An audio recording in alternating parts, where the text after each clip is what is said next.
bienvenidos a todos, bienvenidos al meeting sobre olfato en pediatría. Agradecemos a los disertantes, el doctor Roberto Portes, la doctora Marta Suárez y la doctora Ana Cofré, que bueno, nos van a hablar sobre los trastornos del olfato en los niños, un tema que nos interesa a todos. Hasta ahora veníamos hablando en todos los meetings que hicimos desde el principio de año sobre los trastornos del olfato, primero relacionados con COVID, después ya ampliamos, obviamente sabemos que es un capítulo dentro de la otorrinolaringología y dentro de otras especialidades también, como neurología, clínica y pediatría, bastante amplio y bastante importante. Así que bueno, este pediatría nos quedaba pendiente, así que bueno, espero que lo disfruten y que sea algo, que sea algo, digamos, que nos sume en nuestros conocimientos. Agradecemos a la Facultad de Medicina de la Universidad Nacional del Nordeste, a la Facultad de Medicina de la Universidad de Buenos Aires, a la Universidad Católica Argentina, a los hospitales a los que pertenecemos, el Hospital Perrando de la provincia del Chaco, Hospital Álvarez de la Ciudad de Buenos Aires, el Hospital Gandulfo de Lomas de Zamora, el Hospital Samic de Calafate, General de San Isidro, Dr. Melchor Pose de Buenos Aires, también a la Sociedad Argentina de Rinoplastía Estética y Funcional, SAREF, por el acompañamiento, al Club de Otorrinolaringología, a la Asociación de Alergia e Inmunología de Buenos Aires, también por habernos dado la posibilidad de formar parte de la asociación también y de poder participar con un capítulo dentro de lo que es la Asociación de Alergia e Inmunología sobre olfato. A Sensory Trip Italia, que es una plataforma de educación multisensorial con la que siempre también hacemos vivos en Instagram, no sé si alguna vez nos vieron, con la doctora Jimena Ricati, que es su directora, a Enrique Fernández Subizarreta, que es el presidente de WIDEX Argentina, como siempre al Laboratorio Casasco, a la Dirección de Investigación Médica del doctor Hermida Javier, y al señor Juan Carlos Agoglia, y especialmente a la señora Roxana Cabezas por su impecable asistencia técnica. Muchísimas gracias a todos entonces por participar, a los disertantes, un honor tenerlos con nosotros, y bueno, y a todos los que se vayan sumando, vamos agregándolos. Doctor Leonardo, te paso la palabra entonces para que hagas la presentación de la doctora. Bueno, hola, buenas noches a todos, gracias por participar una vez más con nosotros, por estar acá formando parte del grupo y una charla más de Arobas. Gracias a todos los disertantes y, bueno, y a todos los agradecimientos que ya hizo Andrea. Así que, bueno, dicho todo, vamos a presentar a la primera disertante, que es la doctora Marta Suárez. Ella es médica especialista en endocrinología, es docente del curso superior de endocrinología de la UBA y presidente de la Asociación de Endocrinología Pediátrica Argentina. Ella nos va a compartir su charla, que es Síndrome de Kallmann. Así que, cuando quiera. En este momento ella no está, porque está en el exterior, así que nos dejó su video para compartir con nosotros. Hola, agradezco al comité organizador por haberme invitado a hablar sobre el síndrome de Kallmann. La pubertad involucra una serie de cambios físicos y psicológicos a lo largo de un periodo aproximado de 3 o 4 años. Estos están inducidos por un aumento gradual de los esteroides sexuales y al finalizar va a llevar al individuo a tener su talla adulta definitiva y a adquirir su capacidad reproductiva. Ahora bien, ¿cuándo es normal que un individuo inicie su pubertad? El varón es normal que le inicie entre los 9 y los 14 años y el primer signo de inicio puberal es el aumento del tamaño testicular, y en la mujer la normalidad es entre los 8 y los 13 años y el primer signo en general de inicio puberal es el desarrollo mamario. Posteriormente a estas edades, o sea, los 14 años en el varón y los 13 años en la mujer, se consideran pubertades retrasadas.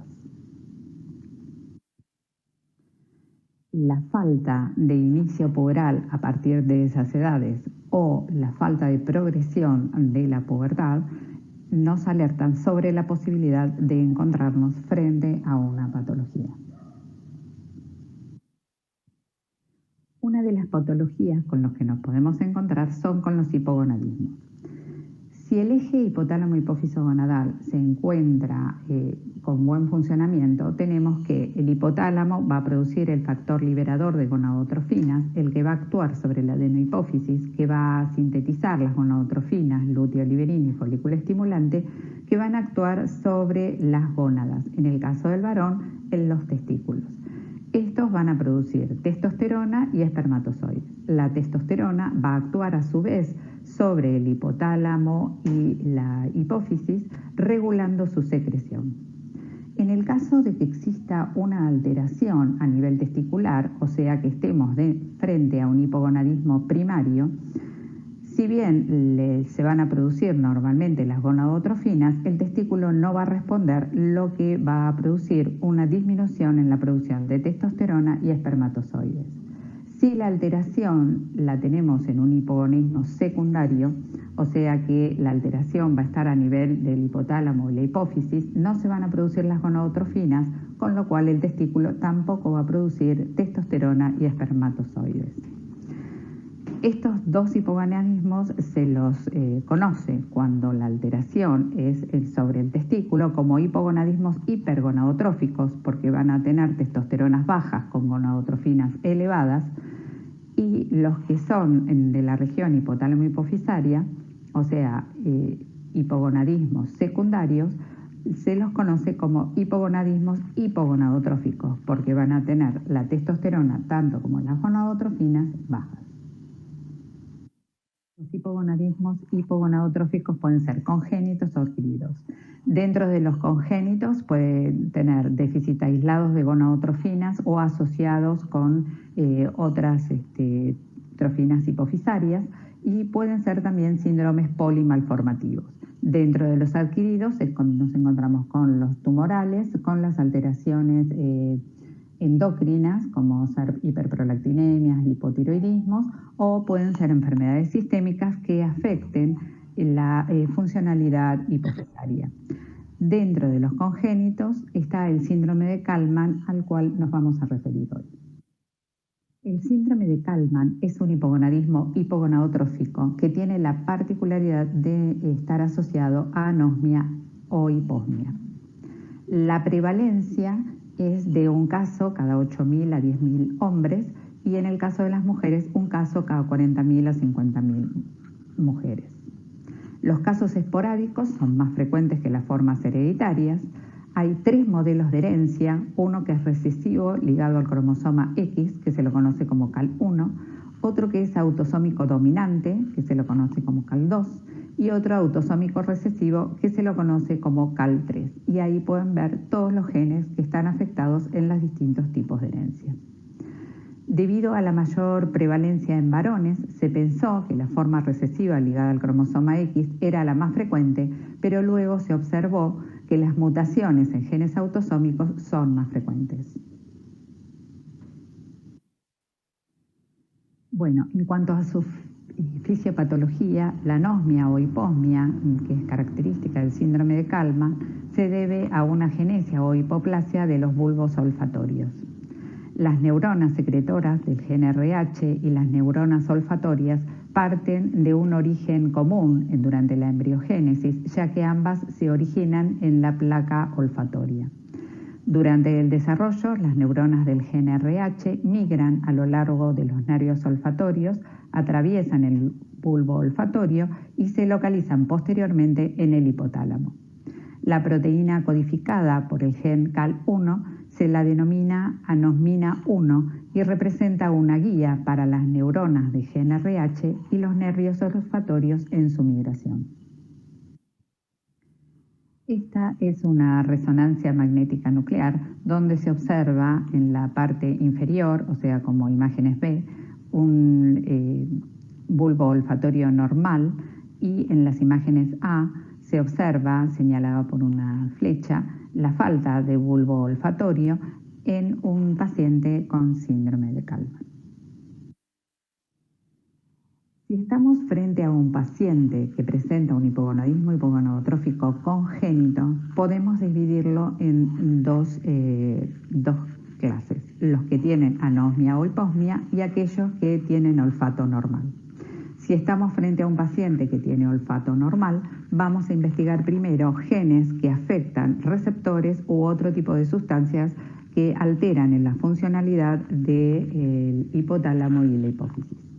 Si el paciente tiene anosmia o hiposmia, primero vamos a investigar los genes que están involucrados dentro del síndrome de Kallmann. Así tenemos el CAL1, que es el que se encuentra ligado al X, y es el primero que vamos a investigar si, como antecedentes familiares, ese paciente presenta otros hombres afectados o si el paciente presenta agenesia renal o movimientos en espejo, que son movimientos involuntarios que se encuentran en el 75% de los pacientes que tienen alteración del CAL1. Si encontramos dentro de la familia mujeres que tienen hipogonadismos hipogonadotróficos congénitos sin anosmia o retrasos puberales, o tienen alteración de olfacción aislada o alteraciones de la línea media como anomalías dientarias, vamos a investigar el FGFR1.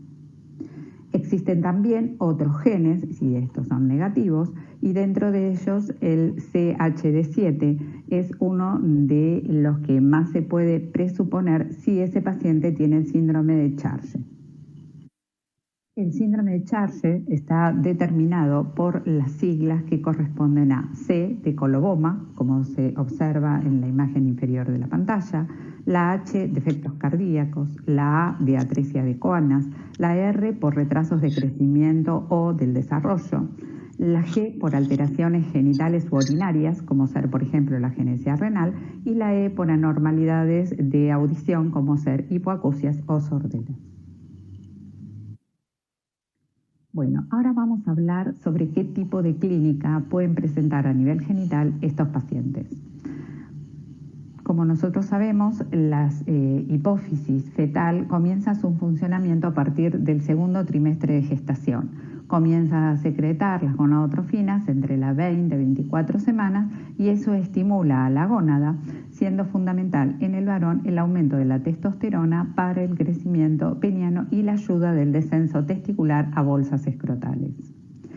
Luego que nace el individuo, se produce un periodo que se lo considera de mini pubertad, fundamental en los primeros 6 meses postnatal, donde se activa el eje hipotálamo hipófiso gonadal, con lo cual también va a haber estímulo sobre la gónada y el aumento de testosterona en el varón, lo que va a ayudar al descenso testicular y a un poco más de crecimiento peniano. Esta activación del eje es fundamental en el varón para la proliferación de las células de Sertoli inmaduras y para la espermatogénesis, siendo fundamental en el individuo para la futura fertilidad. Luego de este periodo, que algunos autores lo consideran una ventana de oportunidades, porque acá sí puede determinarse en esos primeros 6 meses postnatales el estado del eje hipotálamo hipófiso gonadal, entra un periodo de quiescencia que va a abarcar toda la infancia hasta que llegue en la adolescencia la pubertad. Y otra vez vuelva a activarse el eje hipotálamo hipófiso gonadal y eso nos permite establecer si ese individuo con un eje normal puede iniciar un desarrollo puberal, puede tener un hipogonadismo completo con ausencia de desarrollo puberal o iniciar su desarrollo puberal y después detenerlo con lo que se consideran los hipogonadismos hipogonadotróficos parciales. Entonces, ¿qué clínica va a presentar ese individuo? Y entonces vamos a tener, si la afectación es importante y esa afectación está desde el embarazo, el paciente puede nacer con micropene en un 30% de los casos y criptorquidia, o sea, la falta de descenso testicular en el 50%. Puede también tener defectos de la línea media, agenesias renales y manifestaciones neurológicas. Durante la infancia lo único que vamos a tener es la anosmia o la hiposmia, porque el resto no tiene secreción esteroidea, con lo cual ni activación del eje, con lo cual no se puede tener un diagnóstico. Y en el periodo de la pubertad podemos entonces sí tener ausencia de características de genitales secundarios, ginecomastias, testis pequeños, y cuando este se desarrolla en la edad adulta vamos a encontrar disfunciones eréctiles, infertilidades y osteoporosis. En la mujer es más difícil el diagnóstico porque la mujer no tiene, desarrollo hasta que llega a la etapa de pubertad. Entonces, en la mujer lo único que vamos a tener es retraso en el desarrollo de la pubertad o detención de la pubertad, con lo cual vamos a poder tener o amenorreas primarias o amenorreas secundarias con pubertades detenidas. Lo importante a destacar es que todos estos genes pueden presentar alteraciones, aunque sean congénitos, desde el nacimiento o pueden desarrollar alguna afectación a lo largo de su vida. O sea, no significa que tengan solamente la infertilidad, que no pueden ser alguna alteración congénita que haya tenido una penetrancia tal el gen que solamente se haya manifestado durante ese periodo de la vida, permitiendo al individuo hacer su desarrollo normal. Este artículo nos permite establecer cuál puede ser el desarrollo testicular de un individuo que tenga determinado gen del síndrome de Kallmann. Y así vemos que los que son CAL1, o sea que la afectación está en el cromosoma X, prácticamente no tiene ninguno desarrollo testicular y todos quedan en estadios prepuberales, o sea, tienen lo que se considera un hipogonadismo hipogonadotrófico completo, ya que los 4 mililitros es lo que determina en el volumen testicular en el inicio del desarrollo puberal. Pero vemos que hay otros genes que pueden desarrollar completamente los testículos hasta llegar a un volumen testicular adulto. Entonces, dependiendo del tipo de desarrollo sexual que el individuo tenga, uno puede presuponer qué tipo de gen puede estar afectado en esta patología. En el mismo artículo observamos cuál es el porcentaje de micropene, criptorquidia, dependiendo del gen involucrado, y la ausencia de pubertad. Fíjense que el CAL1 y el CHD7 en los varones son los que más afectación tienen en el inicio de pubertad, y en las mujeres los obviamente autosómicos. En cuanto al tratamiento con GnRH, cuando requieren fertilidad, fíjense que también hay diferencia y los autosómicos son los que en general más respuesta tienen positiva para fertilidad, tanto en varones como en mujeres. Acá observamos qué fenotipo puede estar asociado y así vemos que las inquinesias, o sea, los movimientos involuntarios de ojos y a veces en manos, son mucho más frecuentes en el CAL1 que en los genes autosómicos, mientras que las agenesias dentales, el paladar ojival, labio liporino, la pérdida de audición o hipoacusia y las sindactilias o alteraciones traumatológicas son más frecuentes en los genes autosómicos que en el CAL1. Las agenesias renales tienen aproximadamente la misma frecuencia en los CAL1 o los que no son CAL1. Con respecto a la pesquisa que se tiene que hacer de esta patología, si existe alguna normalidad renal que haga sospechar en un CAL1, se debería hacer un testeo inicial molecular, considerando sobre todo aquellos niños que presentan micropene, criptorquidias o alguna otra anomalía asociada. El síndrome de Kallmann se recomienda en todos hacer una evaluación auditiva y pesquisa de posibles agenesias renales, y el reconocer tempranamente esta patología hace que el paciente pueda recibir un tratamiento temprano, con lo que significaría para él menor impacto psicológico y menores comorbilidades asociadas. La deficiencia androgénica, o sea, el hipogonadismo, lleva a la obesidad, la hipertensión, dislipemias, inflamación, hiperglucemias con insulinoresistencia, disfunciones endoteliales, todo lo cual se resume en un síndrome metabólico que puede llevar a diabetes tipo 2 y enfermedades cardiovasculares. Se recomienda el tratamiento con esteroides en pacientes con síndrome clásico de insuficiencia gonadal con el objetivo de inducir o mantener caracteres sexuales secundarios, mejorar su función sexual, su sentido de bienestar y la mineralización ósea. ¿Qué tratamiento le puedo ofrecer yo a ese individuo? Y entonces tenemos distintas circunstancias. Durante la infancia, el tratamiento sería orientado hacia el micropene. Esto se pueden hacer un tratamiento con bajas dosis de testosterona o goteo de GnRH durante la mini pubertad. Los autores que recomiendan este último tratamiento es porque dicen que en vida adulta, cuando se estimula para fertilidad, el paciente tiene mejor respuesta, pero todavía no hay nada certero en lo mismo.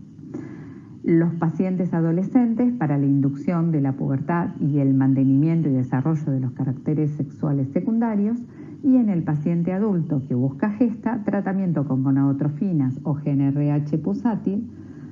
Los peores resultados se observan en aquellos pacientes que tuvieron criptorquidia bilateral.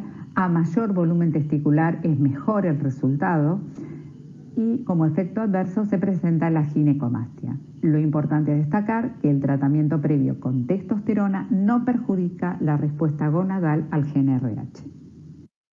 Con respecto al micropene, el tratamiento se tendría que realizar en los primeros meses de vida con bajas dosis de testosterona, no produce virilización, es bien tolerado y lo único que hace es aumentar un poco el tamaño peniano, lo cual ayuda posteriormente cuando se hace la inducción puberal a que ese pene tenga un mejor tamaño. En cuanto a las tratamiento con gonadotrofinas, como dijimos anteriormente, no hay nada bien establecido. En cuanto a la etapa de la adolescencia, el paciente debe ser controlado y si él no inicia su desarrollo puberal espontáneamente, se inicia tratamiento en los varones con bajas dosis de testosterona a partir de los 14 años de edad cronológica o 13 años de edad ósea y en las mujeres con bajas dosis de estrógenos a partir de los 13 años de edad cronológica o 12 años de edad ósea. Y fundamental en estos pacientes es el apoyo psicológico. Es importante establecer que los efectos de la testosterona en los hombres no es solamente como la testosterona en sí, que lo que le va a dar es masa muscular, crecimiento esquelético, espermatogénesis y función sexual, sino a través de su metabolito, que es la dihidrotestosterona, que lo que va a hacer es aumentar el tamaño de los genitales externos, el vello facial, corporal, la alopecia androgénica y el crecimiento prostático, y en su transformación a estradiol va a ayudar a la formación de hueso, a la fusión de las epífisis, con lo cual va a llegar a su talla adulta definitiva, y mejora la memoria verbal. El tratamiento con testosterona se va aumentando la dosis a medida que el paciente va creciendo. Se trata de hacer algo lo más similar posible a un desarrollo puberal normal. Se debe tener en cuenta para el tipo de tratamiento que se va a hacer posteriormente en la adultez, la preferencia del paciente, la aceptación a largo plazo y el costo. El objetivo es la mejoría clínica, conseguir una concentración de testosterona que sea similar y que sea normal para un hombre joven y sano. Y las posibilidades son las aplicaciones intramusculares, que es la inyección de depósito de 250 miligramos, que en general no es mensual, sino que se debe aplicar cada 15, 21 días, y el decanoato de testosterona, que es la trimestral, que se aplica así una vez cada 3 meses y mejora las concentraciones de testosterona. También existen las posibilidades del gel, que se deben aplicar diariamente lejos de las zonas genitales. ¿Qué es lo que tengo que controlar en el paciente que recibe testosterona? Pretratamiento, el hemograma, la evaluación cardiovascular, la evaluación mamaria y prostática con el dosaje de PSA, esto obviamente en hombres adultos, y intratratamiento, el hemograma y el monitoreo del antígeno prostático. Los hombres con hipogonadismo y enfermedad cardiovascular preexistente o insuficiencia cardíaca crónica que quieran tratamiento con testosterona deben ser tratados con precaución y monitoreados cuidadosamente mediante evaluación clínica, hematocrito e interconsultas regulares con el cardiólogo. Las contraindicaciones para el tratamiento con testosterona son el cáncer de próstata, el cáncer de mama masculino, la apnea del sueño severa, un hematocrito por encima del 54% y una insuficiencia cardíaca severa. En cuanto al tratamiento sustitutivo de mujeres, se inicia con estradiol, el que se prefiere es vía oral, se va iniciando en bajas dosis o también puede ser transdérmico, que es menos preferido, pero también se va iniciando en bajas dosis hasta llegar a una dosis sustitutiva de adulto. Cuando la paciente depriva, se inicia la ciclicidad con estrógenos progesterona. Se controlará clínicamente con edad ósea, ecografía ginecológica. Lo fundamental es tener un buen desarrollo uterino por si la paciente quiere fertilidad futura o si hay que hacer inseminación artificial, tiene que tener un buen tamaño uterino, un lipidograma, glucemia y hepatograma cada 6 meses, que son las posibles complicaciones de los estrógenos. Aparte de eso, se debe controlar con densitometría ósea para ver que haya una buena osificación. En el 2007 apareció este artículo en New England Journal of Medicine, donde se observa que hay pacientes con hipogonadismos hipogonadotróficos completos, dentro de los cuales había pacientes con síndromes de Kallmann, que durante el tratamiento se suspendió y se vio que ese hipogonadismo revertía, con lo cual el tratamiento tiene que ser dinámico y controlado para cada paciente individual. Como conclusiones, hay que tener en cuenta para cuando uno se le presenta a este tipo de pacientes cuáles son sus antecedentes personales, perinatológicos, citoanosmia, criptorquidia, cuáles son los antecedentes familiares, si existen otros familiares que han tenido la misma clínica o que el paciente, el examen físico, la búsqueda de dismorfias acompañantes con ese hipogonadismo, la determinación del laboratorio de las imágenes, cómo está la edad ósea, la ecografía ginecológica en el caso de mujeres y las resonancias magnéticas nucleares, la edad de inicio de pubertad, si esa pubertad se inició o no se inició, si progresó y llegó hasta el final o se detuvo en algún momento de su desarrollo, lo cual vamos a tener pacientes con hipogonadismos hipogonadotróficos completos y aquellos que son parciales, o sea que llegaron hasta un determinado desarrollo en vida adulta. Y lo fundamental es valorar el tratamiento oportuno de cada paciente, o sea, el paciente acompañarlo, controlarlo y ver cuándo es necesario la inclusión de un tratamiento y qué tipo de tratamiento se le puede dar a ese paciente. Muchas gracias por su atención.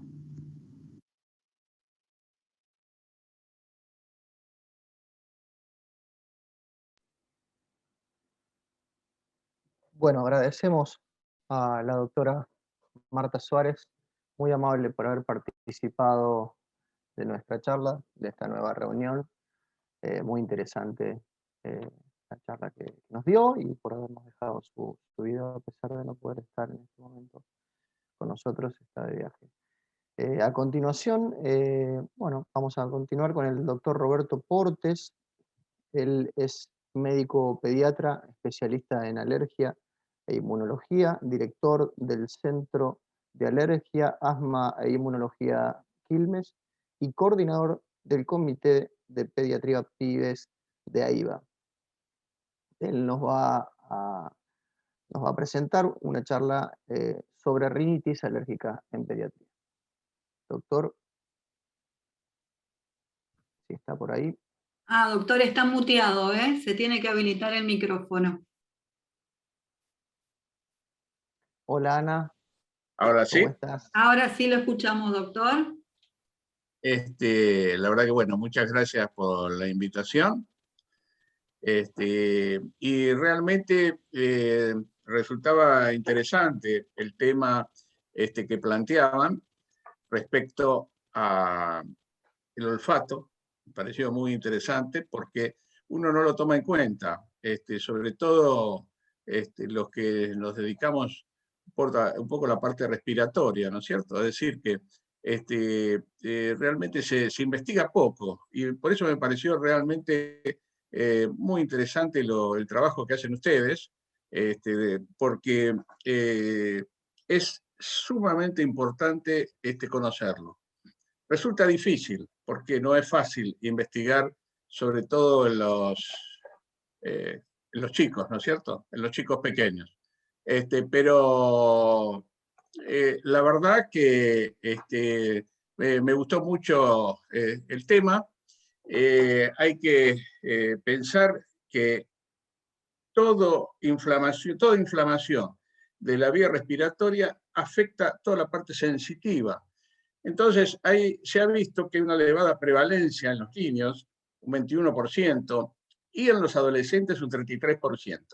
A mí personalmente me resultó mucho más fácil poder identificar lo del olfato en los chicos de más de 10 años que en los muy chiquitos, porque en realidad, como mi especialidad es en base a la parte de alergia, investigar la parte de alergia e inmunología, usamos a ustedes, los especialistas de otorrinolaringología, que lo saben hacer muy bien, para hacer los test del olfato.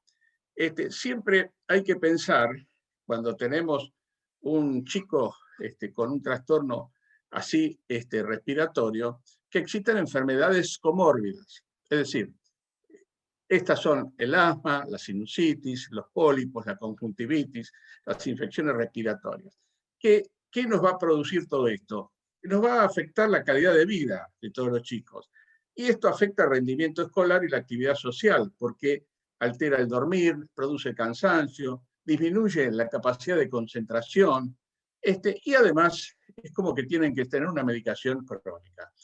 Y en realidad, lo que me di cuenta que nadie consulta a nosotros personalmente, ni como pediatra, ni como especialista en alergia e inmunología, por la falta de olfato en los chicos. Uno se da cuenta después en base a los estudios y al comportamiento de ellos. Pero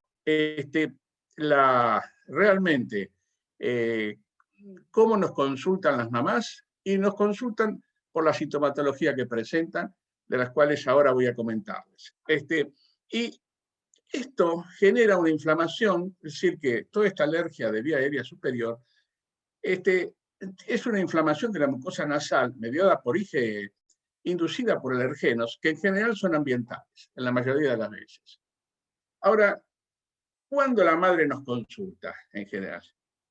Nos consultan porque el chico estornuda, porque tiene picazón nasal, porque además de los estornudos tienen mucha mucosidad, hay obstrucción nasal, hay ronquido, y sobre todo en algunos casos, me he dado cuenta que de los casos estuve viendo la alteración del olfato, la consulta no es exclusivamente a nosotros, les digo, por alteración del olfato, pero sí he visto que en qué momento nos menciona la madre lo del olfato en los chicos más grandecitos.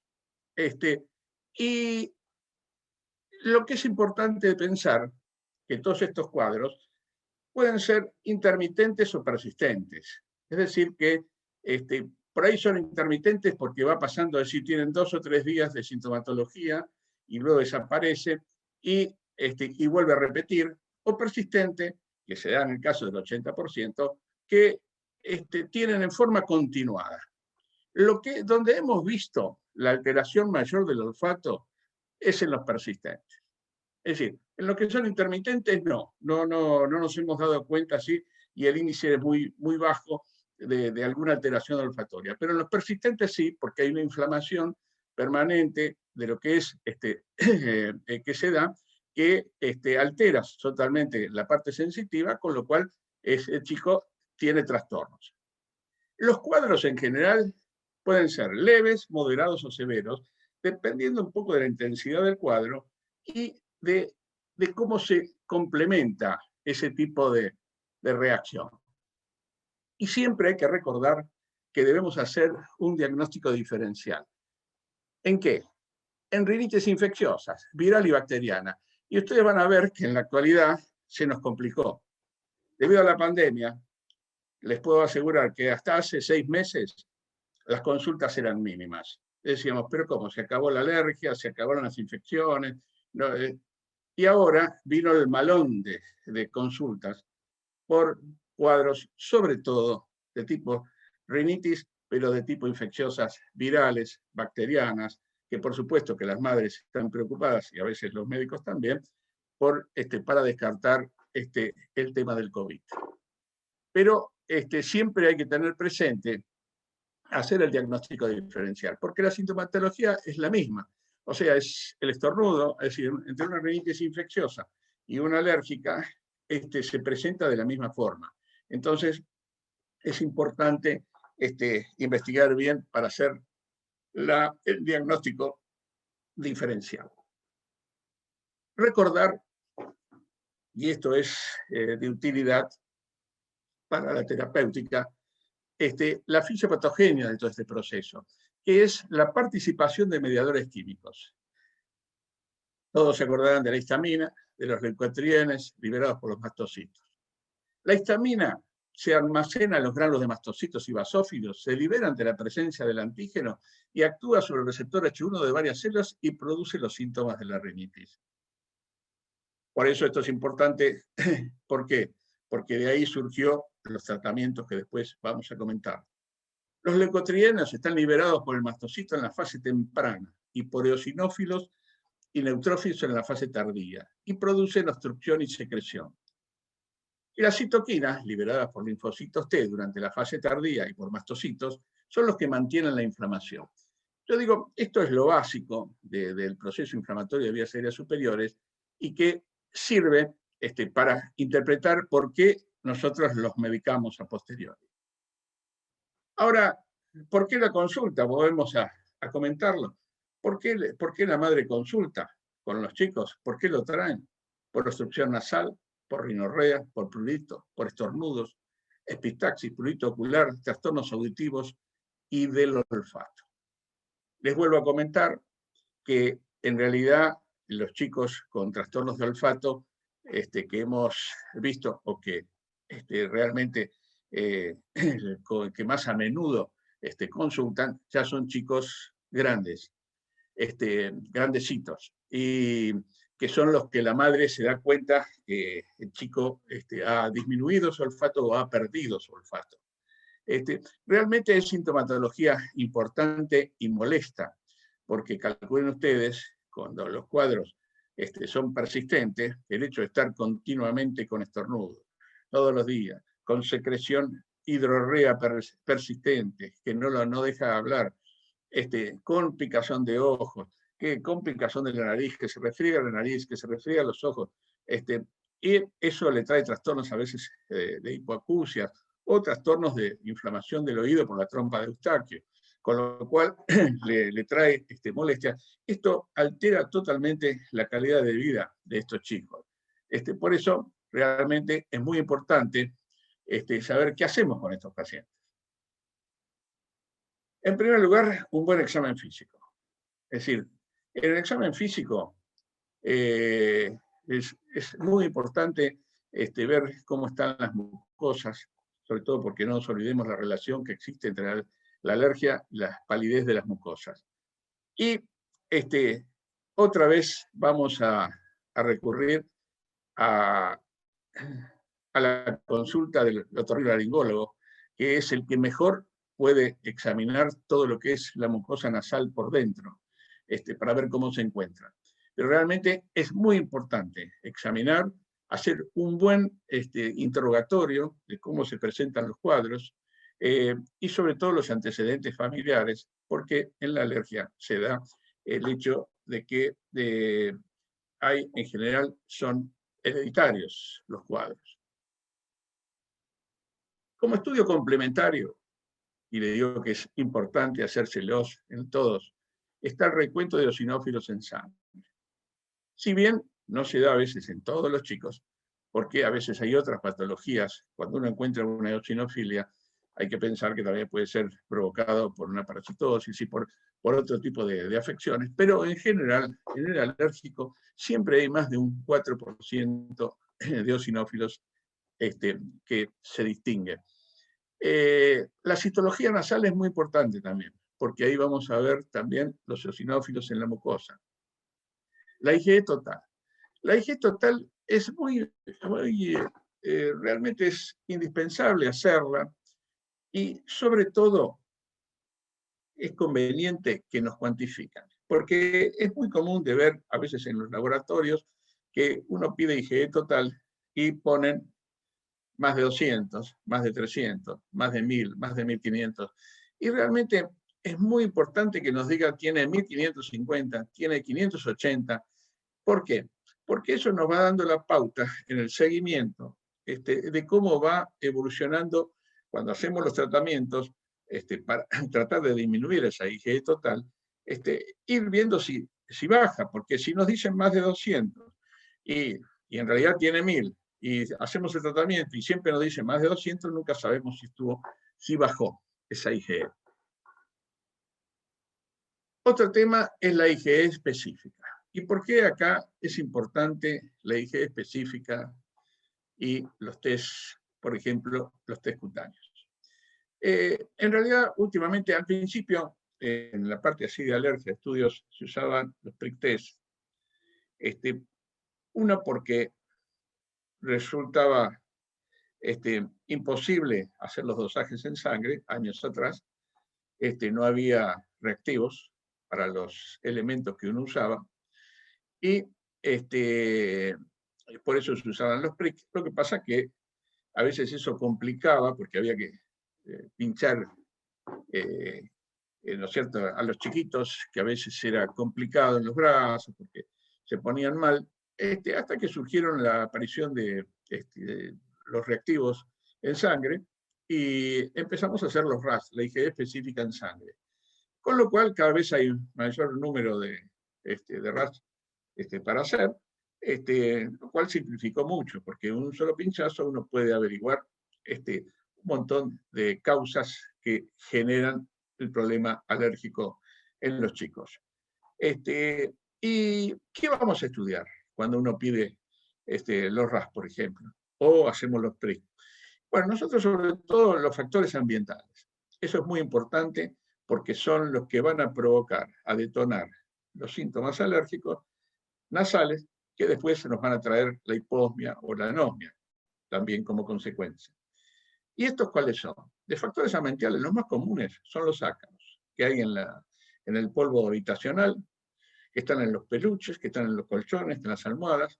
Está el dermatofagoides steronissimus, el dermatofagoides farinae, el blomea. Es decir, son bichitos que realmente traen bastante complicaciones en la piel, en la vía respiratoria alta, en la vía respiratoria baja, y que es medio complicado erradicar en una vivienda, porque, bueno, en primer lugar, hay medidas que vamos a indicar después, a continuación, cuando tratemos el tema del tratamiento. Pero acuérdense que también cuando se hace un RAS hay que investigar los hongos ambientales, porque la alternaria, el cladosporium, por ejemplo, el aspergillus fumigatus, son hongos que generan mucha reacción alérgica en la vía respiratoria, sobre todo en viviendas que puede haber humedad, o en lugares muy húmedos, que desencadena este tipo de cuadro. Además, los pólenes, sobre todo la gramínea, en los chicos suele traer bastantes problemas también, en los chicos grandecitos, la polinización que aparece en primavera, y que eso nos genera también la misma sintomatología. Yo creo que más o menos, digamos, uno puede investigar de una sola vez una amplia gama de agentes etiológicos ambientales que nos vamos a encontrar con los causales de este tipo de patología. No solo los ambientales, sino también los alimentarios. Las proteínas de muchos alimentos también pueden desencadenar este tipo de afección, como por ejemplo un niño alérgico a la proteína de la leche de vaca no solo puede traer manifestaciones cutáneas, sino también puede desencadenar cuadros de rinitis. La rinitis alérgica, uno por ahí no darse cuenta, porque la leche es un consumo diario y no hay a veces relación. Por eso a veces les cuesta, a la madre que viene, no le cuesta identificar qué es lo que le desencadena el cuadro a la criatura, porque hay cosas que es de todos los días. Hay estudios también complementarios especiales, que ya no corre por cuenta nuestra, sino con la ayuda de ustedes, a la cual recurrimos habitualmente, que es la rinofibroscopía, muy bien hecha por ustedes, los especialistas en otorrinolaringología, para ver bien todo el tema de las mucosas. La radiología simple y tomográfica. Yo creo que es muy importante hacer una radiografía de senos paranasales y de Cowan, para ver también las adenoides en los chicos, sobre todo para ver si están tomadas las mucosas, a ver si encontramos pólipos, a ver si encontramos encruzamiento de mucosas en los senos maxilares. Y la rinomanometría y pruebas de provocación nasal, que no se hacen en todos los casos, pero también son estudios, son prácticos y nos pueden servir. Cuando hacemos todos estos estudios en este tipo de pacientes, encontramos que no solamente está alterada su naricita, sino que existen otras patologías, o sea, otras comorbilidades que también afectan esa salud de ese chico. ¿Y cuáles son estas comorbilidades? Por ejemplo, la sinusitis, es decir, porque se complica por secreción que se acumula dentro de los senos maxilares, por ejemplo, o frontales, después se infecta y genera una sinusitis infecciosa. La otitis media serosa, ¿por qué? Porque también por medio de la trompa de Eustaquio es que se obstruye y puede generar otitis. La conjuntivitis, la poliposis nasal y el lama bronquial. En general, la patología que más se asocia y que vemos nosotros es el asma, ¿no? Es decir, que está asociado a la rinitis. Todo esto que vemos y que nos lleva a realmente a tener un chico con un montón de dificultades y que por eso consultan, porque la madre consulta cuando ya se empieza, es muy difícil que consulte de entrada, cuando empiezan los síntomas, sino cuando se prolonga y cuando se repite, cuando se reitera. Y siempre la idea es, bueno, si es que hay que esperar, antes se pensaba que cuando el chico crecía se le iba a ir, entonces estaba esa idea de que hay que esperar, que no hacer nada hasta que desarrolle. Y bueno, después con el tiempo, digamos, esos consejos fueron cambiando, porque evidentemente el chico crece y toda la sintomatología de vías aéreas superiores o de vías aéreas inferiores y todas las comorbilidades continúan o se agravan. Lo que ha favorecido mucho es la aparición de nuevas terapéuticas que realmente le ha cambiado la vida a estos chicos. Cuando decidimos hacer el tratamiento de estos chicos que vienen con toda esa sintomatología respiratoria y esa disminución del olfato, falta de olfato, hay un tratamiento que tenemos que pensar siempre, que es el no farmacológico, y después en el tratamiento farmacológico y en el tratamiento inmunológico. El no farmacológico es la educación que hay que hacer, es decir, sobre todo cuando se trata de chicos, a los padres. Enseñarles cómo se debe hacer para tener el cuidado de esos chicos, cómo protegerlos para que no se contaminen, sabiendo lo que le desencadena el cuadro, cómo hacer para evitar todos los factores detonantes que en su vivienda o en su medio ambiente lo están perjudicando. Por eso es muy importante la educación, y por supuesto que en el adolescente, educar directamente al mismo chico. El segundo punto, que también es muy importante, es el control ambiental. ¿Cómo se debe limpiar? Hay que tratar de que los chicos, uno está acostumbrado a veces a ver que los chicos cuando son pequeños, que les regalan el osito de peluche, se van a acostar en la cama con 4 o 5 muñequitos de peluche, y eso es el lugar ideal para que se críen los ácaros. Por eso es conveniente decirles que cuando van a dormir, la pieza tiene que ser lo más limpia e higiénica posible. Tratar de, por ejemplo, en el caso de los colchoncitos, se pueden poner fundas hipoalergénicas para evitar que se junten ahí los ácaros o polvillos dentro de los colchones, en las almohadas lo mismo, porque es uno de los factores primordiales en la alergia que desencadena toda esa sintomatología tan molesta en todos estos chicos. Como tratamiento farmacológico, debemos pensar en un tratamiento de tipo oral y un tratamiento de tipo tópico.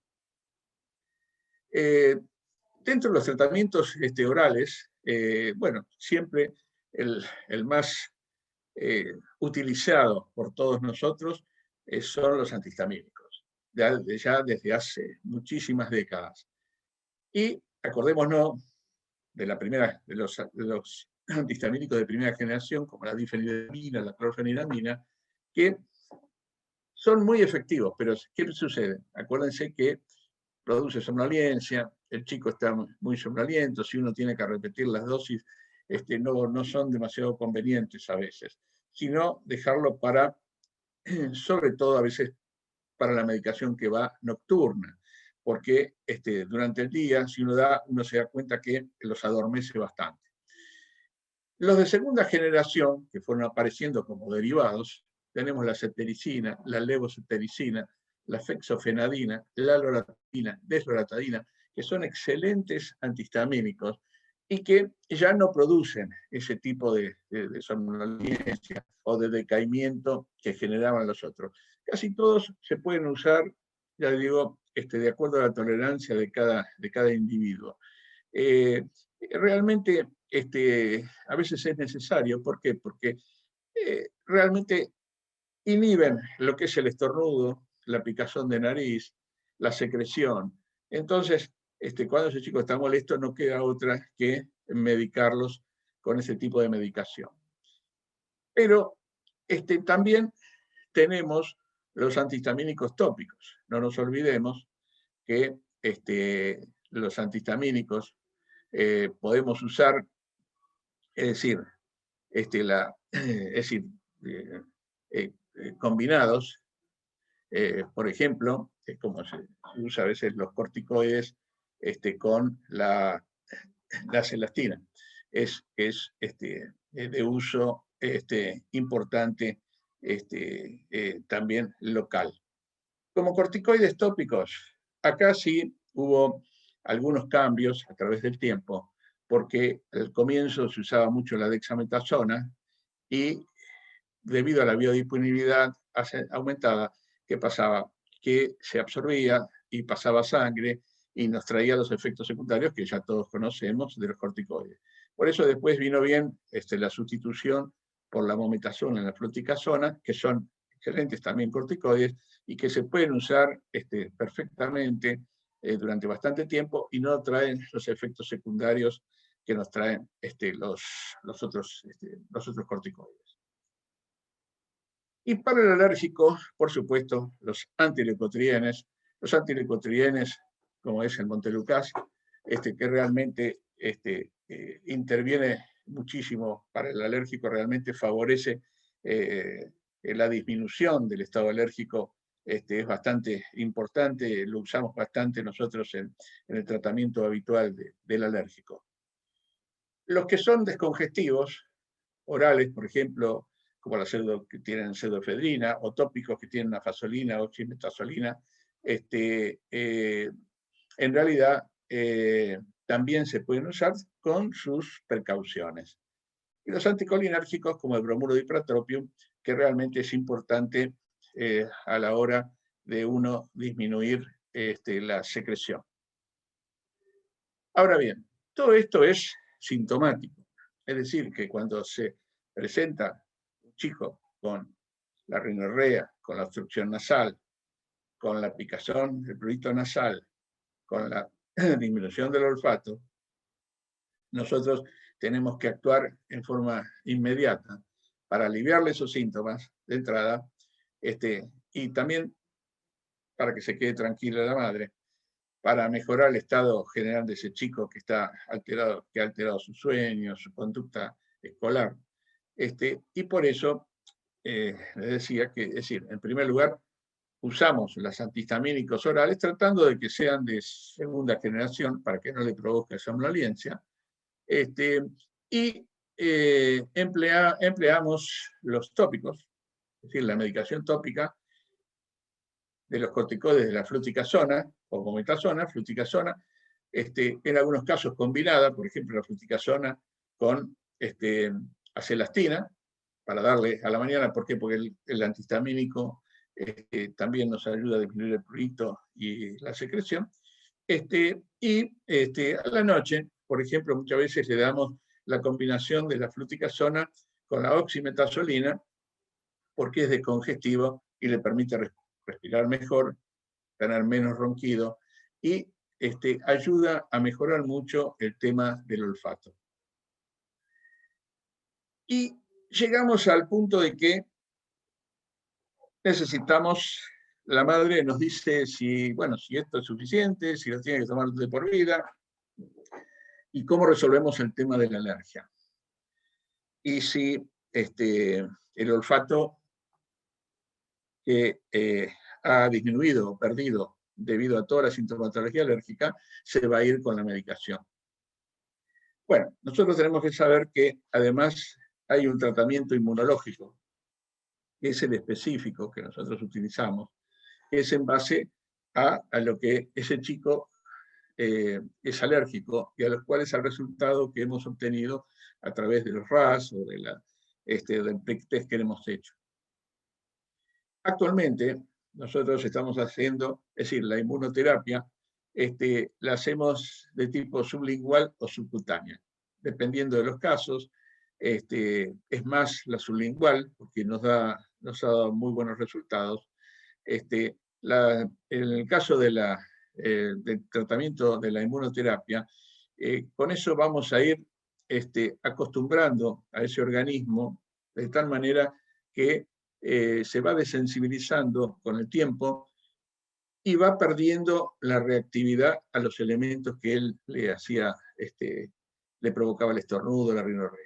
Por ejemplo, en el caso de los ácaros, que era lo más frecuente que encontramos, haciendo una desensibilización, en el término de 1 año, 2 años, a lo sumo 3, dependiendo de la patología, nos ha ayudado muchísimo a disminuir todo ese grado de sensibilidad, inclusive a bajar la IgE total elevada, y a ir mejorando toda la sintomatología clínica, inclusive del olfato.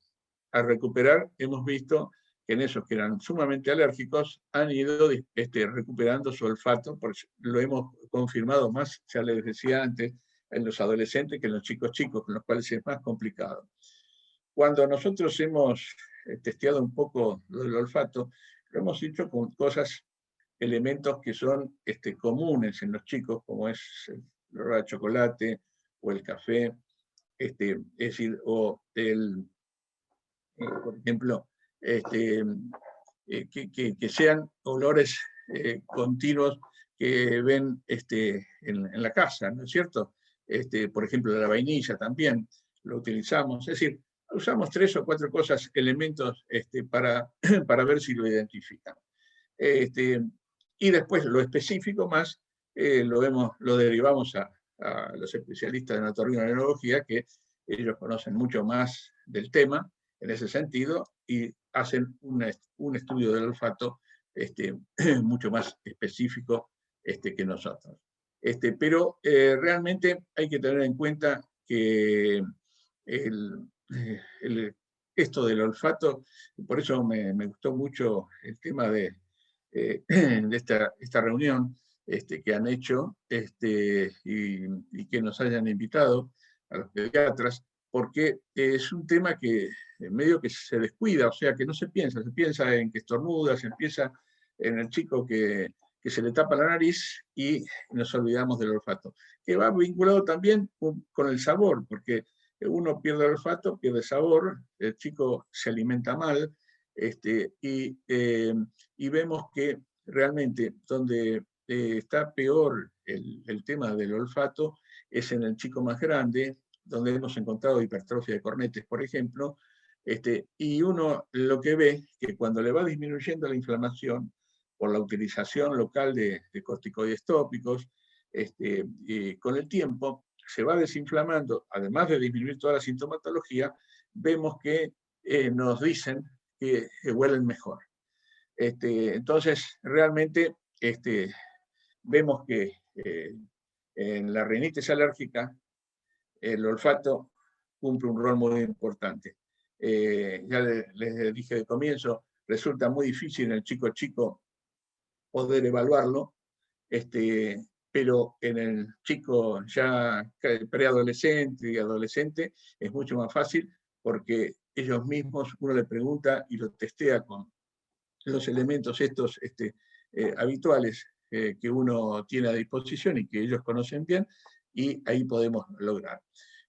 Yo creo que es muy importante que haya este grupo de trabajo en conjunto con el otorrinolaringólogo y las distintas especialidades, por esto va a favorecer bien el tratamiento de toda esta población de chicos, y la alergia cumple un rol muy importante, también por la gran cantidad de consultas que hay.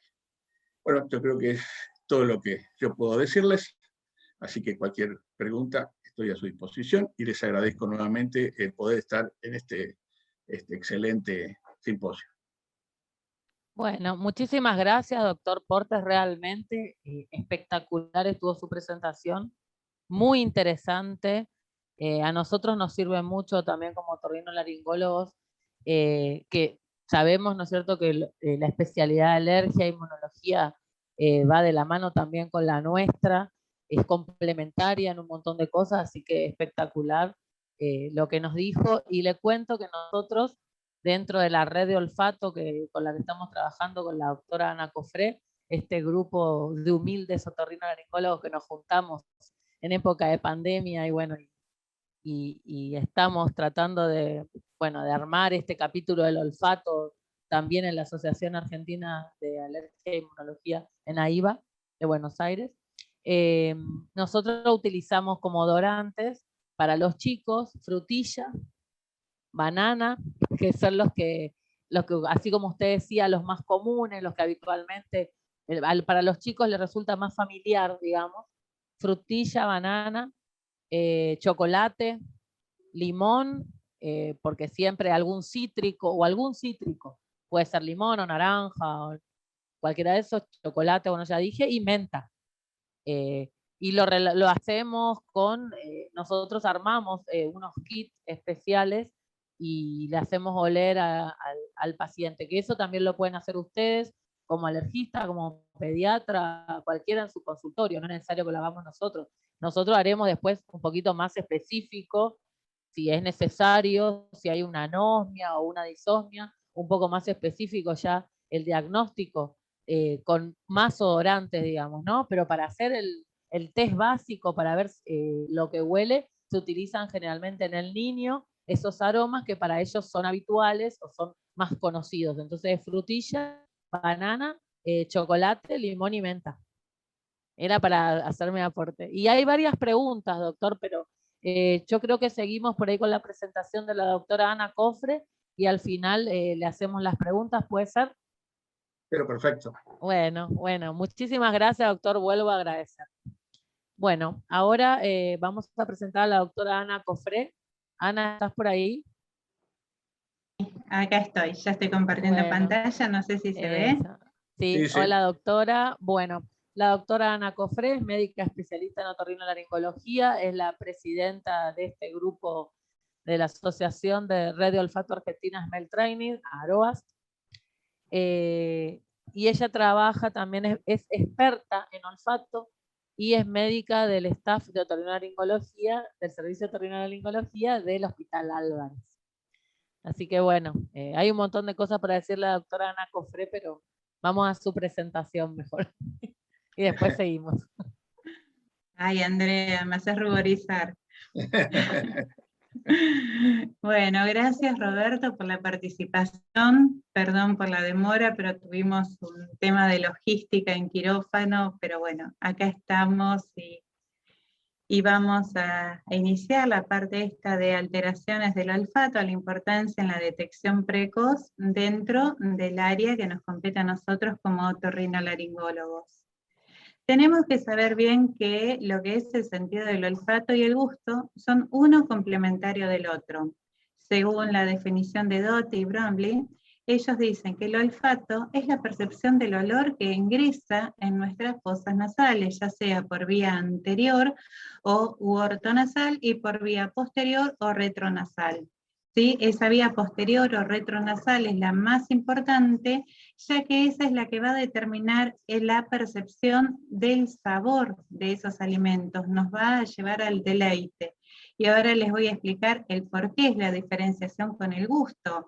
El gusto es otro de los sentidos químicos que a través de las papilas gustativas que se encuentran ubicadas en la lengua, en la mucosa yugal, en nuestra cavidad oral, nos va a permitir la percepción de lo que es dulce, salado, ácido, amargo, y un quinto gusto que es el umami, que son las comidas ricas en glutamato.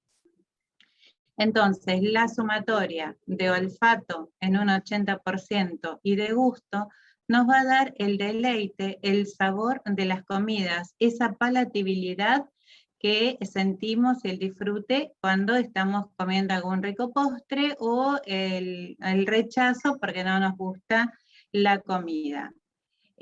Nosotros acá tenemos que tener en cuenta que en esta pandemia todos los pacientes cuando vienen nos dicen, perdí el gusto y el olfato. No, en realidad lo que perdieron es el sabor, porque al disminuir el olfato, disminuye el sabor y el gusto generalmente está conservado. Ellos pueden percibir lo que es salado, dulce, ácido, amargo y el umami. La pérdida del olfato se va a clasificar en varios tipos. Tenemos las lesiones de tipo conductivas, que es decir, cuando hay una interferencia entre los odorantes, las moléculas volátiles que están en nuestro ambiente y que no pueden llegar al neuroepitelio olfatorio ubicada en la hendidura olfatoria. Esto pueden ser por pólipos, por rinitis alérgicas, mucosidad espesa, puede ser por desviaciones del tabique. ¿Sí? Entonces todo eso nos va a llevar a una alteración de tipo conductiva. Las alteraciones de tipo neurosensorial, es decir, cuando ocurren desde el receptor de la neurona que se encuentra ubicada en el neuroepitelio olfatorio hacia las vías olfativas centrales. Acá ya es donde podríamos englobar a lo que es esta pandemia, esta pérdida de olfato por COVID, que se considera una pérdida de tipo neurosensorial. También acá entrarían las enfermedades neurocognitivas como el Alzheimer, el Parkinson, y también los traumatismos de cráneo, ya que uno ahí lo que afecta es el bulbo olfatorio que se va a producir la lesión, y también en las causas congénitas. Hay otro tercer tipo que podrían ser las causas de tipo psicógena, es decir, la patología en relación a trastornos psiquiátricos que se pueden dar en, por ejemplo, cuadros de histeria, en alucinaciones olfativas, alucinaciones gustativas, y hay un gran porcentaje que todavía no se conoce la causa de por qué se pierde el olfato progresivamente. Las alteraciones del olfato, para complicar un poquitito más, se clasifican en cuanto olemos mucho, hiperexagerado, la hiperosmia, que es la alta sensibilidad a los umbrales muy bajos para determinados olores, normosmia, sí, que es cuando olemos completamente normal, hiposmia, cuando olemos poco, y anosmia es la falta de sentir y de percibir esos olores. Tenemos que tener en cuenta también que están las alteraciones de tipo cualitativas, que son las llamadas disosmias. Es decir, ante un estímulo yo lo voy a sentir completamente distorsionado, que son las llamadas parosmias, y la fantosmia, que es cuando sentimos un olor, pero que no hay un estímulo, o sea, ante ausencia de estímulos. También hay un término que se incorporó Leopold en el año 1995 que habla sobre la cacosmia, que eso es el olor feo, el olor nauseabundo, el olor pútrido que podemos sentir ante determinados estímulos o en forma como una fantosmia. La homosmia es cuando, cuando olemos diferentes productos y a todos les sentimos el mismo olor. Y la agnosmia es la capacidad que tienen las personas, la incapacidad, perdón, que tienen las personas para nombrar los olores. Es decir, lo ven, saben lo que es, pero no le pueden poner el nombre. Nosotros tenemos que saber que el olfato es un sentido muy importante en la supervivencia del bebé, ya que gracias al olfato ellos van a encontrar el pecho materno luego de nacer. ¿Pero por qué pasa esto? Sabemos que en la 5ª semana de gestación del bebé por nacer se generan las placodas olfativas que se van a ubicar en la región frontal. Estas van a empezar una etapa de migración y entre la 6ª y 7ª semana va a estar desarrollada la punta nasal, la cresta y parte del tabique, y a la 8ª semana, fíjense, a los 2 meses ya la nariz está diferenciada. En la 7ª semana, también durante esa migración, aparecen los nervios olfativos y la mucosa del neuroepitelio olfatorio, y a las 12 semanas, ese bebé, casi a los 3 meses dentro del primer trimestre, ya puede percibir diferentes tipos de olores. Pero ¿cómo llegan esos olores? ¿Cómo los perciben el bebé si se encuentra dentro del útero materno? ¿Sí? Eso llega a través de los alimentos que consume la mamá, ¿sí? Y va a llegar hacia él a través del líquido amniótico. ¿Sí? Y algunos investigadores dicen que pueden identificar alrededor de 120 olores. El tema del bebé cuando nace, a través de los sentidos, va a desarrollar su experiencia sensoriomotriz, es decir, que es un olfatófilo, que va a ir captando todos los estímulos del medio ambiente que lo rodea, de ahí que va a construir sus mapas conceptuales a través de lo que es la parte de la vista, del tacto, del oído, del olfato y del gusto. Y junto el olfato, que es uno de los es el más antiguo dentro del desarrollo, es decir, que ya aparece en la vida intrauterina, ¿sí? Los que van a regular las conductas a futuro de estos chicos y adultos. Los niños cuando pierden el olfato van a tener alteraciones nutricionales, por lo que les dije anteriormente, se altera el sabor y la percepción de los alimentos. Y también va a haber un escaso reconocimiento de los peligros y placeres que pueden ocurrir a su alrededor en el medio ambiente. Se dice que los chicos a partir de los 5 años ya empiezan a utilizar su olfato y les sirve para interactuar entre pares. Hay un trabajo muy lindo que es el aprendizaje de los sabores en la etapa prenatal y postnatal en los bebés, donde esto se trató de una evaluación, de un trabajo que se hizo, donde los sabores de la dieta de la madre, ¿sí? Durante el embarazo, como sabemos, se transmiten al líquido amniótico y el feto los ingiere. Se hicieron 3 grupos de pacientes, todas embarazadas. Se tomó a un grupo, se le dio jugo de zanahoria en el último trimestre del embarazo y los 2 primeros meses de la lactancia. A otro grupo se les dio durante jugo de zanahoria en el último trimestre de embarazo y en los 2 meses de lactancia a uno se le dio agua y también se le invirtió en ese segundo grupo. Y el tercer grupo le dieron agua durante el último trimestre y durante los 2 primeros meses de lactancia. Se les pidió a esas mamás que trataran de graficar por imágenes al bebé cuando ya empezaba a comer las famosas papillas, la parte sólida. Entonces se les preparó unos cereales, uno con agua y otro con zanahoria. Y aquellos bebés que habían recibido la zanahoria durante su etapa intrauterina y durante el amamantamiento, mostraron una gran satisfacción en la ingesta alimentaria.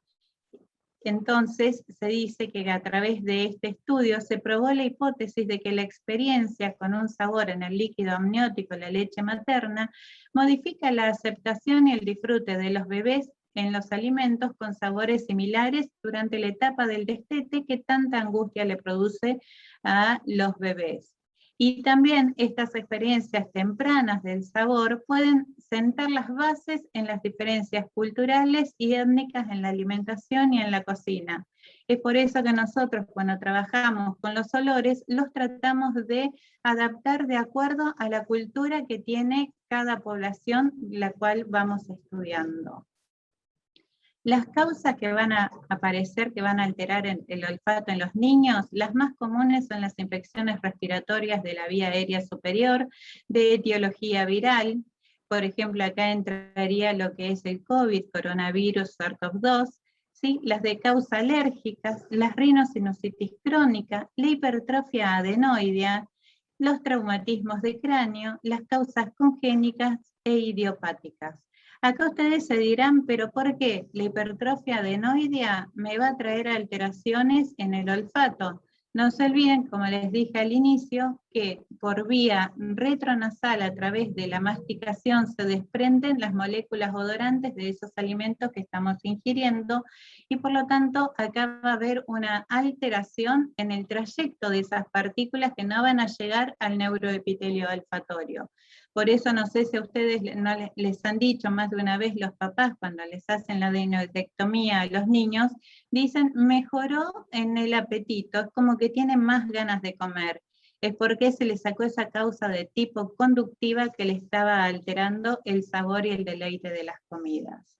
Pero ¿cómo abordamos a estos niños cuando nos llegan al consultorio? Su evaluación no es una tarea fácil debido a las particularidades del rango etario. Por ahí a mí en este momento me resulta más difícil trabajar con los adolescentes porque es como que se hace difícil la relación, el vínculo, como que se cierran muchísimo, que trabajar con los niños. Entonces acá es donde somos varios profesionales involucrados que siempre tratamos de establecer una estandarización de las herramientas de diagnósticos y de las pruebas cuantitativas. Los diagnósticos de las alteraciones del olfato en los niños siempre debe hacerse a través de los test del olfato. Una vez que detectamos la alteración, ahí tenemos que ver qué estudios complementarios le pedimos. Si es una alteración de tipo neurosensorial, nos vamos a dirigir más hacia una resonancia dirigida a la vía olfatoria, y si es algo de tipo conductivo, evaluaremos por ahí con tomografías de macizo craneofacial y rinofibras laringoscopías. Y una vez establecido ya lo que es el diagnóstico, si es perceptivo, si es conductivo, iniciaremos el tratamiento apropiado para los mismos. Las herramientas de diagnóstica que podemos contar en nuestros consultorios puede ser desde una simple escala de visual analógica, una regla de 10 centímetros que medimos la función olfatoria, como está ese umbral olfativo. Si sospechamos de pacientes, por ejemplo, de síndrome de Kallmann, que es el hipogonadismo hipogonadotrófico asociado a alteraciones del olfato, podemos pedir un perfil hormonal o derivarlo al endocrinólogo, o como bien explicó el doctor Portes, la parte alérgica con todos los marcadores serológicos. También existen cuestionarios que van dirigidos a ver cómo es esa calidad de vida y también nos sirven para la toma de umbrales. Las olfatometrías que podemos hacer, hay diferentes métodos que ahora se los voy a comentar. La resonancia dirigida a la vía olfatoria, que generalmente nosotros pedimos una resonancia en equipo 3 Tesla, que es una resonancia modificada de cerebro que simplemente la pedimos con visualización del bulbo olfatorio y medición de la profundidad del sulco olfatorio. Una vez que hicimos todo el diagnóstico, ya entramos en la parte de la estimulación del entrenamiento olfativo multisensorial y generalmente lo hacemos todo a través del juego. Esta es la escalita visual analógica que utilizamos, que es una herramienta sencilla, fácil de utilizar, es una regla de 10 centímetros donde 1 es la pérdida del olfato y 10 es el olfato completamente normal. Nosotros les hemos puesto colores y también emoticones para que los pacientes pediátricos entre los 5 y los 17 años nos cuenten más o menos con qué se sienten más cómodos, si poniendo números, marcando colores, tipo semáforo o marcando las caritas. Existe también un cuestionario estandarizado internacional que está adaptado de los desórdenes olfativos, donde se le dan, son 7 preguntas que tienen una puntuación de 0, nada, 1 poco, 2 regular, 3 mucho, en total la puntuación es de 21. A mayor puntaje, mayor pérdida olfativa. ¿Y qué les preguntamos a esos chicos, a esas mamás, para que presten atención dentro del núcleo familiar, ya que generalmente estos pacientes se tienden a autoaislarse y comienzan con trastornos alimentarios y muchas veces se los puede llegar a confundir con problemas de bulimia y anorexia? Entonces hay que estar atentos como papás y como profesionales. Las preguntas son 7, son muy sencillas. Preguntamos: los cambios en la percepción de los olores aíslan socialmente a mi hijo. El problema del olfato tiene un impacto negativo sobre las actividades sociales cotidianas. El problema del olfato altera su carácter o está más irritable. Por culpa de su problema de olfato va a comer menos a los lugares que antes concurría habitualmente, esto más para los adolescentes. Por culpa de la pérdida del olfato comes menos cantidad que antes, pérdida de apetito. A causa de su problema de olfato tiene más dificultad para relajarse y estar tranquilo, o si tiene miedo de no acostumbrarse a su problema de olfato. Este es un cuestionario que lo podemos hacer todos y que lo podemos tener siempre al alcance como una herramienta de diagnóstico para darle a los papás que lo completen y que lo traigan en la próxima consulta. ¿Qué utilizamos como olfatometría? Debemos tener siempre olores conocidos, como explicaba recién Andrea, como explicaba Roberto, ¿sí? Y los tenemos que usar entre agradables y desagradables. ¿Por qué? Porque acá evaluamos en el chico la respuesta olfateo, es decir, los movimientos ventilatorios. Si se los enfrenta a un olor que particularmente les va a gustar, ¿sí?, van a ser generalmente una inspiración profunda, los rasgos faciales va a ser como de una sonrisa, una mirada serena, y si se los pone con un aroma desagradable, hay una mínima toma, hay un rechazo, se tapan la nariz, ponen mal la cara. Entonces eso nos permite evaluar en los chiquitos entre los 5 y los 9 años cómo está su función olfatoria, con un olor lindo y un olor feo. Por ejemplo, chicle de frutilla, y se les puede dar, yo tengo unos marcadores que tienen olor a pescado. Así que con eso se los puede identificar a los niños. Y también esto son muy útiles, esta respuesta de olfateo y de los movimientos ventilatorios en los niños para la evaluación del trastorno de espectro autista, TEA. ¿Sí? Y los test de olfato generalmente son odorantes comunes y van acompañados también con tarjetas con 4 opciones, donde uno es el verdadero y los otros 4 son distractores que el niño tiene que marcar. Los test más conocidos alrededor del mundo son el test de Connecticut, ¿sí?, que es uno de los más empleados, este toma identificación de olores y toma de umbrales con butanol. El test de identificación de olores de Pensilvania, esta es la famosa tarjetita raspa y huele, que para nuestra economía hoy es muy difícil, no se consiguen acá en el país. Y el otro es el test de olfato Booger o Sniffing Stick Test, que son los marcadores olfativos. Yo particularmente los que utilizo en el consultorio, tanto para la evaluación de adultos y de niños, son estos 2 tests. El test de olfato de Booger trae una estadificación, viene graduado ya para cada grupo etario, entre los 5 y los 15 años, entre los 16 y los 35, y también se agrupan de acuerdo al sexo y al género y, bueno, y la edad, como lo dije recién. Las causas alérgicas, como bien lo mencionó Roberto, bueno, esto es un tema que ya lo explicó muy bien él, que van a presentar una pérdida leve a moderada del olfato y que está relacionada generalmente con la duración y gravedad de la enfermedad. Y así como sucede con los adultos, a mayor pérdida de olfato, mayor gravedad de sus causas alérgicas. acá viene, ustedes se dirán por qué el síndrome de Kallmann, en una charla con endocrinología infantil, porque hay una entidad que tenemos que estar muy familiarizados, que es el síndrome de Kallmann, que es el hipogonadismo hipogonadotrófico asociado a alteraciones del olfato, que esto es una alteración en el eje hipotálamo hipófiso gonadal, donde en la pubertad no se van a desarrollar los caracteres sexuales secundarios de estos chicos. Esto es un diagnóstico casi genético que se utiliza a través del diagnóstico molecular de los genes implicados en el Kallmann, pero acá en Argentina no tenemos la parte genética y lo más barato que nos saldría es en España, donde sale alrededor de 600 euros cada identificación de cada gen de las proteínas del Kallmann.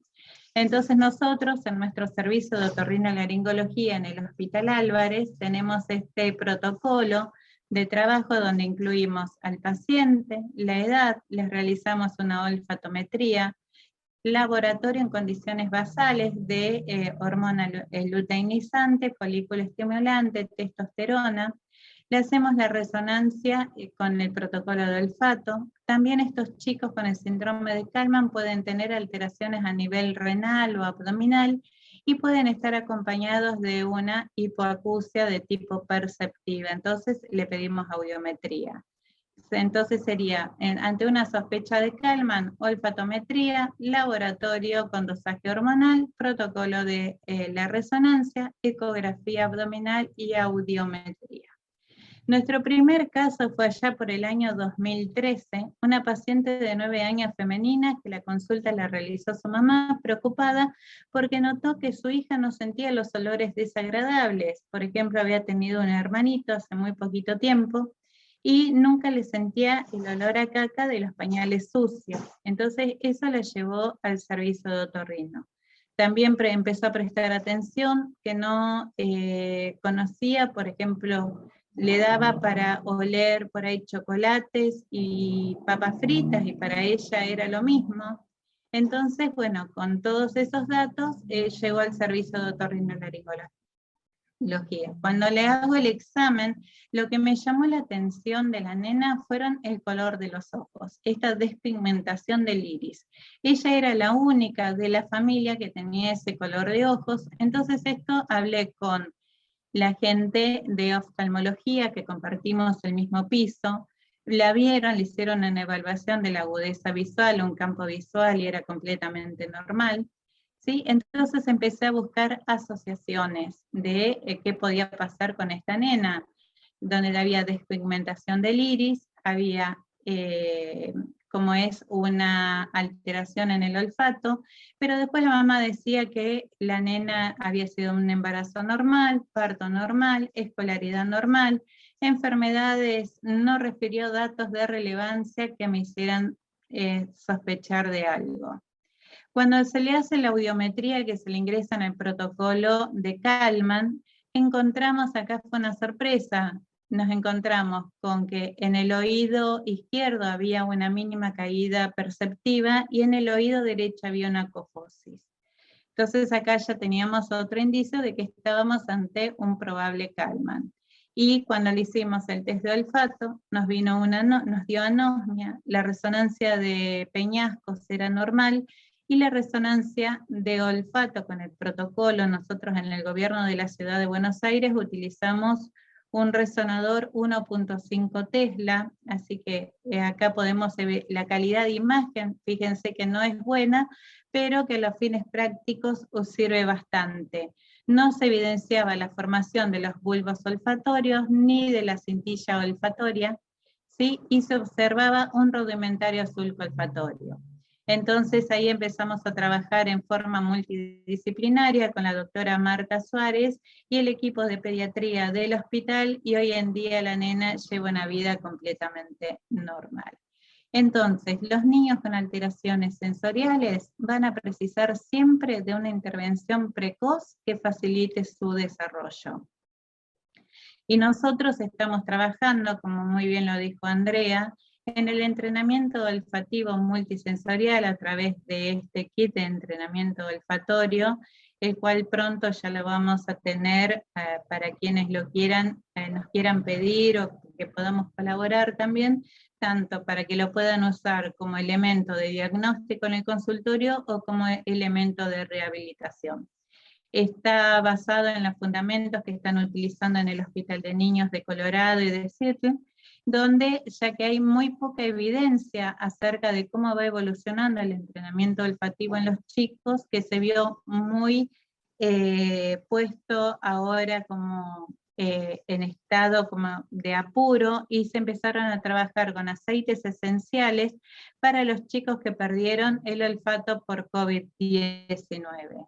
Los padres realizan el entrenamiento con ellos, se llevan el kit a su casa, los hacen que los hijos huelan, adivinen o marquen en las figuras 2 veces al día, mínimo por un periodo de 3 meses. Y siempre tienen que ir anotando y registrando cómo va esa función olfatoria. Y una vez por mes tienen que hacer la visita con nosotros como médicos especialistas.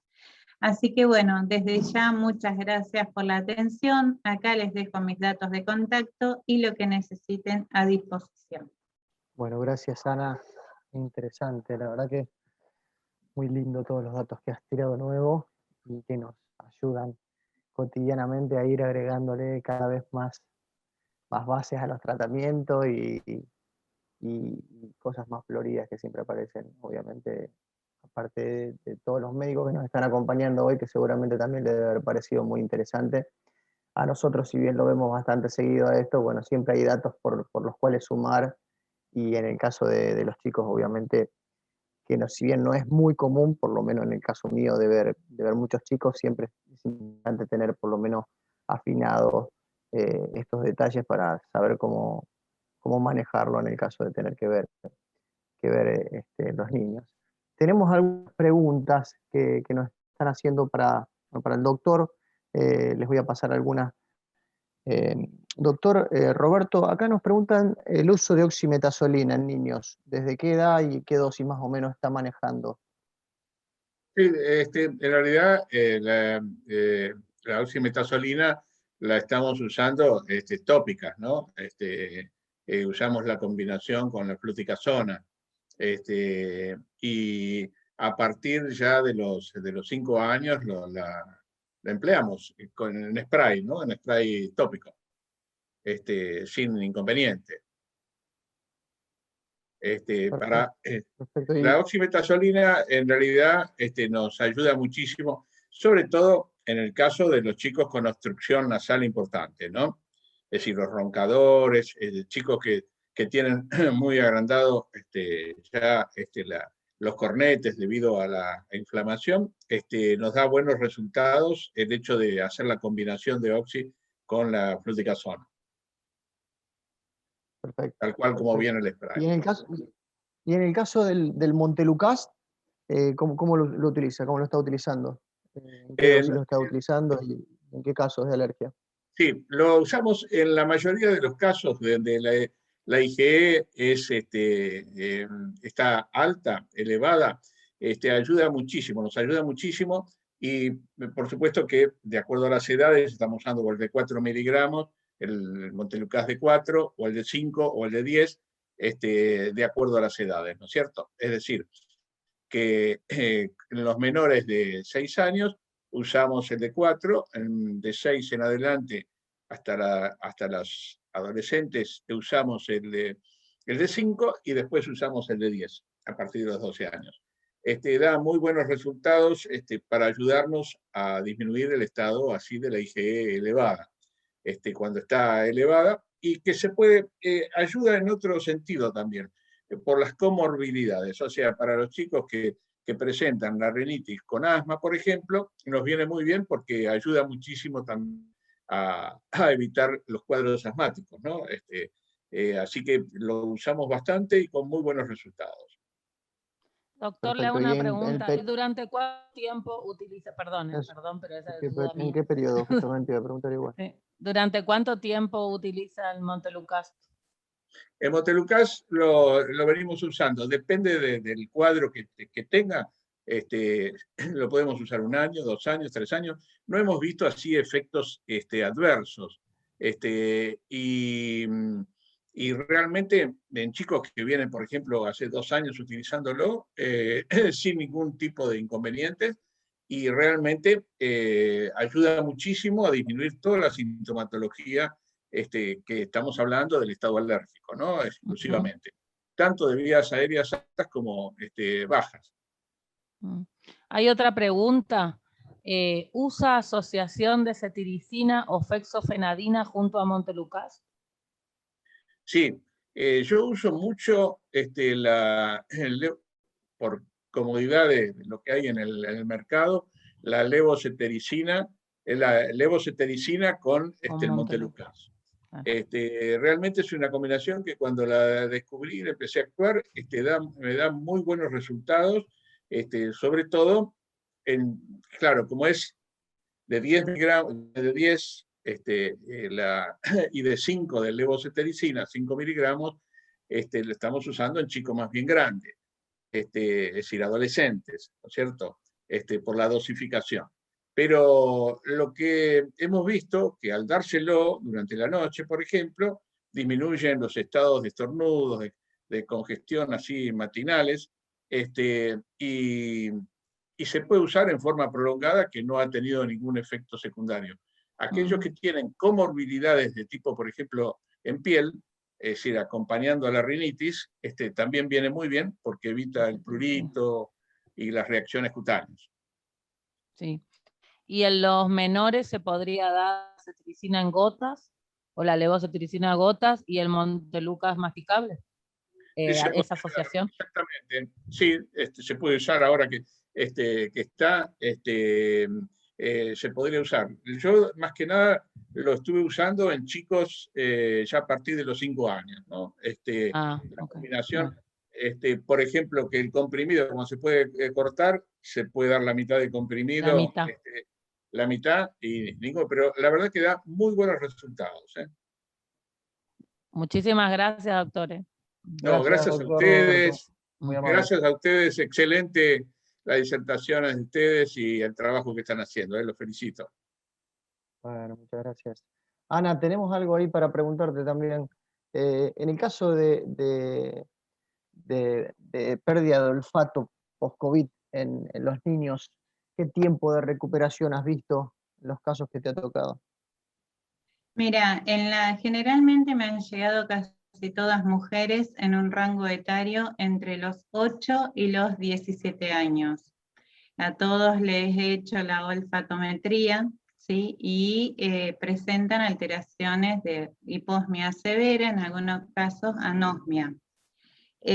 Con ellos empiezo a trabajar con olores, de pruebas adivinanzas que tienen que hacer los papás, trabajando con los 4 olores básicos, y también estoy utilizando en los chicos el tema del Polper B12, que es un conjunto de aminoácidos con vitamina B12. Eso actuaría como un buen antioxidante. Y también acá vi que había unas preguntas con respecto a las disosmias displacenteras, a los olores fétidos. Utilizo corticoides, ¿sí? Estoy utilizando corticoides por vía oral, vía sistémica, que la vez pasada estuve hablando con nuestra querida doctora Adela González Fernández de España, y que, bueno, ella me dice que hay que perderle el miedo, que hay que hacer corticoide nasal y corticoide vía sistémica, y con eso ayuda a disminuir la inflamación, porque he encontrado en las resonancias con los equipos 3 Tesla, desde microhemorragias, edemas y destrucción de todo lo que es el tracto olfatorio. Así que cuando aparecen las microhemorragias ya los veo con el neurólogo que trabaja conmigo, al quien le derivo todas las interconsultas, y él los maneja con algunos vasodilatadores y aspirinas. Doctor, tenemos ahí otra pregunta. En el caso del niño con tratamiento inmunológico, ¿usa antialérgicos que disminuyan el efecto?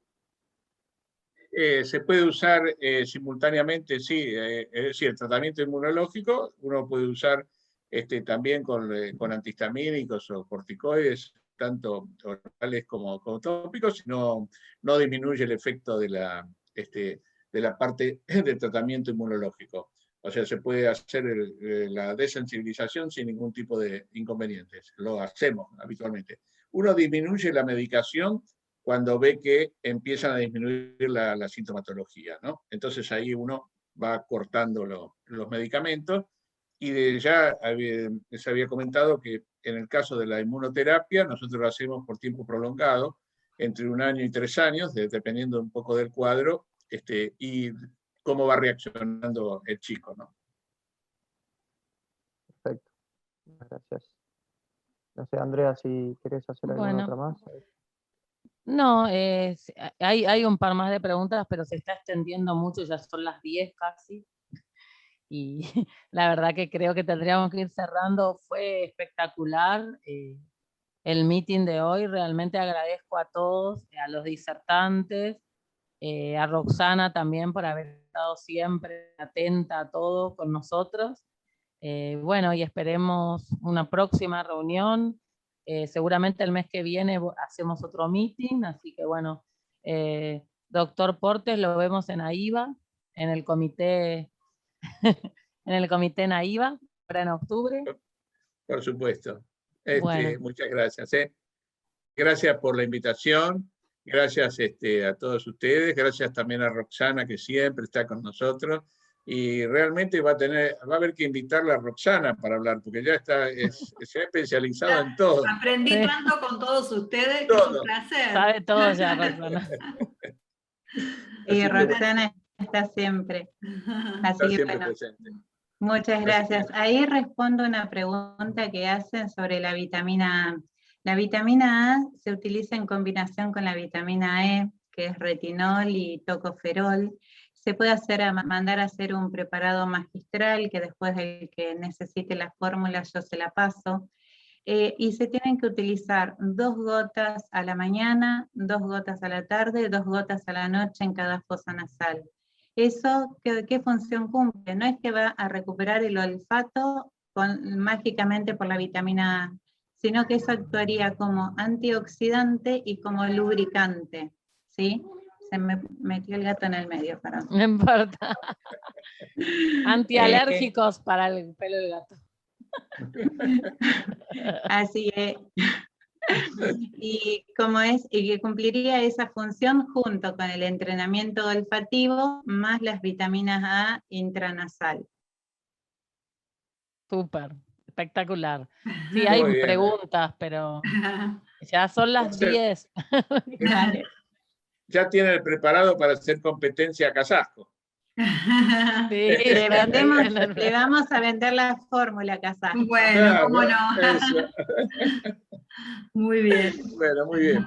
Bueno, súper. Bueno. Entonces, gracias Bueno, a muchas todos. gracias. Leonardo, muchas gracias. Gusto, Andrea, Roberto, igualmente Ana, para vos. Olga, Roxana, gracias. Gracias. Un Chao, placer chao. acompañarlos. Hasta la próxima. Gracias. Buenas Gracias a noches. ustedes. Chao, chao. Gracias. Chao.